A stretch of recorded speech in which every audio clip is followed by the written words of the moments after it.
I have been covering a variety of ETFs designed to maximize dividend income and maximize growth, but with an emphasis on hidden gems that are yet to be discovered by majority of investors. Now, about 5 months ago, I covered an ETF that was gaining a lot of attention from investors. This ETF wasn't just another index fund holding the same mega cap tech names everyone already owns. This ETF is built around a very specific framework that uses strict quality filters and portfolio rules designed to concentrate capital into companies with strong fundamentals. However, the market we were trading in 5 months ago looks very different from the one we're navigating today.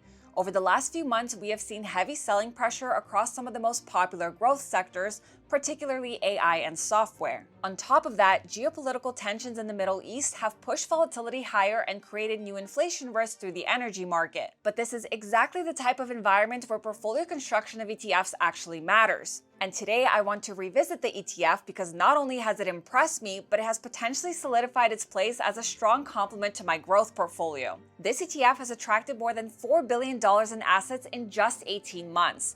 And that level of capital in such a short period of time is extremely rare.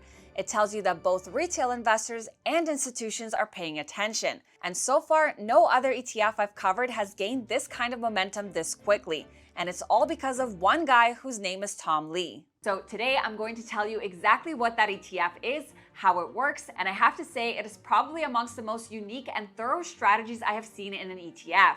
So make sure you guys stick around till the end because you don't want to miss this. Now, before we continue, I have to mention that I am not a financial advisor and this is not financial advice. This video is for educational purposes only and reflects my own research. Most importantly, past performance does not guarantee future results and investing involves significant risk and potential loss of capital. So always consult a financial professional. And this brings me to GRNY, which is the Fundstrat Granny Shots US Large Cap ETF. And yes, this is by far the weirdest name I've seen for an ETF. However, there's a reason behind it, and it all revolves around this strategy that I will talk about in just a second. To begin, let's run through the fund's fundamentals so that you guys can get a thorough understanding of the ETF before we move forward. GRNY was established in November of 2024. Since inception, the ETF has outperformed both the S&P 500 and the QQQ. You can see that the fund displays very similar volatility to the QQQ, but manages to capitalize on much stronger upside growth.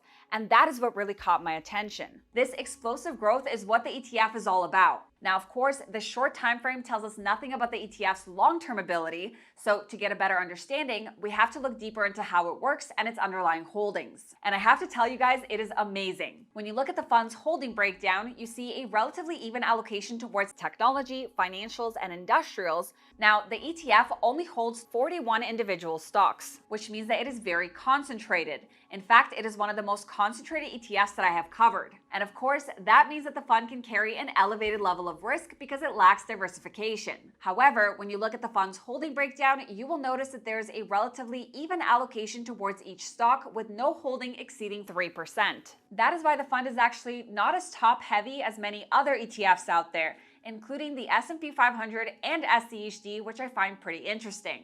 So let's get to the main question. How does the ETF work? To start, the term Granny Shots refers to a high-reward, moderate-risk investment strategy. And the Granny Shot was famously associated with an NBA player by the name of Rick Barry and the unique underhand technique he used for shooting free throws. Now, the reason I am telling you this is because statistically, the Granny Shot was superior to traditional free throws that we see in the game today. So my guess is that Tom Lee is telling us that his strategy is not only unique, but is also superior to benchmark indexes like the S&P 500. According to the fund's prospectus, GRNY seeks long-term capital appreciation by investing in US large-cap equities and employs an active top-down thematic approach combined with a quantitative bottom-up model, offering investors a differentiated approach to asset allocation. So let's break that down. The term active top-down approach basically refers to looking at the big picture and analyzing the economy and industries in order to identify opportunities. And then quantitative bottom-up stock selection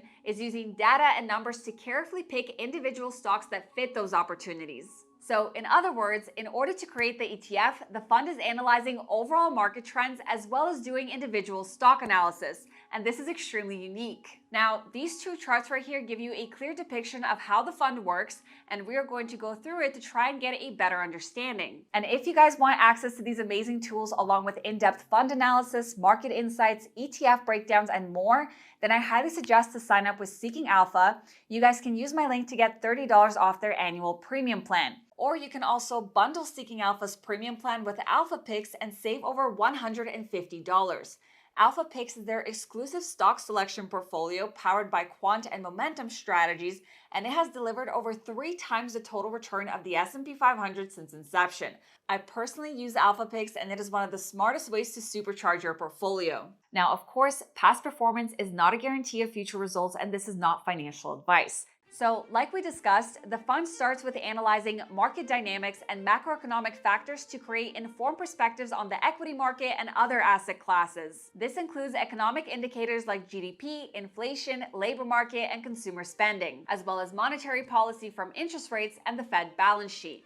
And I regularly post videos providing updates on all of these individual economic factors, explaining what they are and the effect they have on the market. The ETF also considers demographic trends like domestic and global population growth, work age population, and most importantly, technological and industry trends. This includes AI, robotics, automation, and pharmaceuticals. And now we enter their bottom-up market research, which is analyzing stocks based on important metrics and valuations, like profit margins, earnings per share, and cash flow, but they also incorporate forward-looking analysis, like earnings estimates and revisions, along with technical chart patterns and trends. Now, this chart is a much more in-depth overview of their individual stock selection process, and this is where I want you guys to pay very close attention. You can see that the fund focuses on investment themes and combines short-term with long-term themes. And within each one of these, they identify a certain number of stocks that align with them. Then they filter the stocks based on their quantitative approach and metrics like earnings per share and profit margins. And then stocks that align with at least 2 of the identified themes are included in the fund. So here you have short-term themes, starting with style tilt, which translates to stocks that have a mix of both growth and value characteristics. And then you have seasonality, which refers to stocks that perform best based on certain market trends throughout the year. And PMI recovery, which refers to the Purchasing Managers Index, is an economic indicator that reflects the health of the manufacturing sector and is a key indication of economic health. So the ETF focuses on stocks that benefit from economic recovery. And then long-term themes include energy, cybersecurity, and easing financial conditions, or in other words, low interest rates. So you can see that the fund identifies over 230 stocks within each one of these themes. And then they use the bottom-up quantitative approach by analyzing each individual stock that exhibits strong profit margins, EPS growth, strong cash flow, favorable valuations, and strong forward-looking metrics like earnings estimates to filter down the best stocks. And the third step is to pick those that align with at least 2 of the themes at the top. Now, I don't know how they determine the percentage allocation, but like I said, it is pretty evenly spread.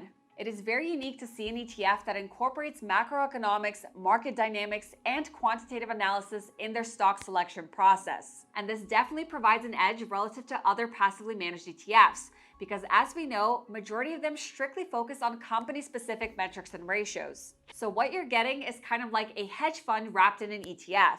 Now, what's really interesting is that this strategy has been used by the fund since 2019 and has so far proven to be very successful. There's a track record here, and it is because of this track record that Tom Lee decided to expand and create an ETF to provide exposure to everyday investors. And of course, to make more money. So the biggest takeaway from this is that the fund is actively changing its holdings in order to adapt to changes in the market. And when you have a fund that constantly buys and sells out of positions, that means it'll likely have a very high turnover rate, which translates to a very high expense ratio. And that is the biggest downside to this ETF. The fund has an expense ratio of 0.75%, which is very high, especially for a fund that provides no dividend and is not working with any option strategies. Usually, active ETFs that use options are the ones with higher than normal fees because there are transaction fees associated with buying or selling options. So the high expense ratio is likely a combination of a high turnover rate and Tom Lee's expertise and popularity. But aside from the high fee, there really isn't anything else that I can criticize about the ETF. Now, this next chart provides a comparative matrix that shows us how the fund connects risk appetite relative to inflation and interest rate outlook and different types of investment styles. And this is a chart that I think everyone can learn a lot from and apply it to their own investing strategies. And I know it seems a little bit complicated, but it's actually relatively simple. So let's break it down. On the vertical axes, you have inflation and interest rate trends. We'll refer to this as double I for the rest of the video, just so it's easier for me to say. Now, on the horizontal axes, you have expected risk appetite. So to the right of the chart, it represents investors that are more willing to take risks. So they see growth sectors or cyclical opportunities that offer higher returns that come with much more volatility. And to the left is when investors are cautious and prefer defensive sectors that offer stability and consistent returns. So when you combine everything together, you get 4 different scenarios. You have defensive growth on the top left, which represents low risk appetite in a flat or falling double I environment. Here, the investment focus is on growth stocks and sectors like healthcare or utilities,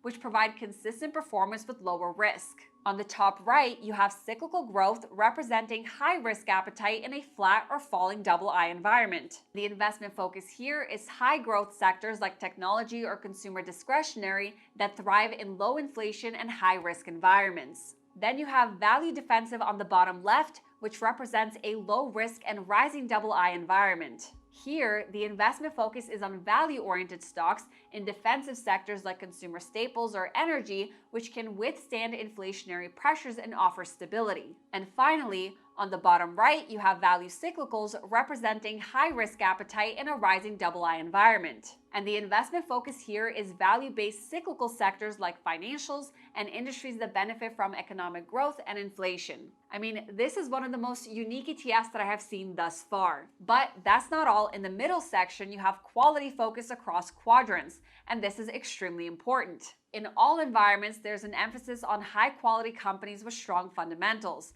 And then in the middle section, you have seasonality. Now, looking at the fund's performance so far, you can see that their choices have outperformed benchmark ETFs like the S&P 500.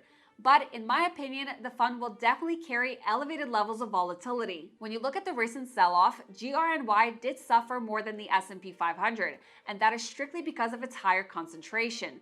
So this ETF is definitely best suited for the growth portion of a portfolio. And that is all for this one. If you haven't yet, make sure you subscribe to my channel and hit that thumbs up button for the YouTube algorithm. Thank you guys so much for watching, and I will see you in my next one. Bye!